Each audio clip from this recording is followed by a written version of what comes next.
হাদিকে নেওয়া হলো সিঙ্গাপুরে। মামলা ডিবিতে হস্তান্তর। গ্রেপ্তার ৩ জন, ৫ দিনের রিমান্ডে। সীমান্ত দিয়ে পালানোর তথ্য নেই বিজিবির।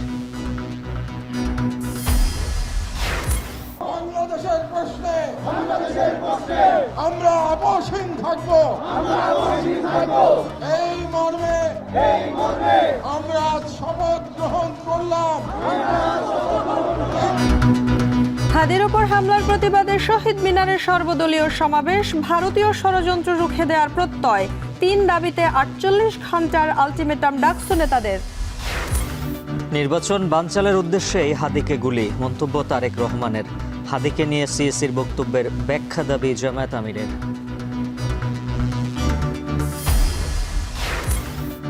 হাদির ঘটনা বিচ্ছিন্ন, যত কিছুই ঘটুক নির্বাচন হবে বললেন সিএসি। তেজগাঁওয়ে তরুণ ভোটার কর্মসূচি, গণভোটের নমুনা ব্যালট প্রকাশ। মহান বিজয় দিবসে শ্রদ্ধা জানাতে প্রস্তুত জাতীয় স্মৃতিসৌধ। ৪ স্তরের নিরাপত্তা ব্যবস্থা, উদযাপনে দেশব্যাপী আলোকসজ্জা।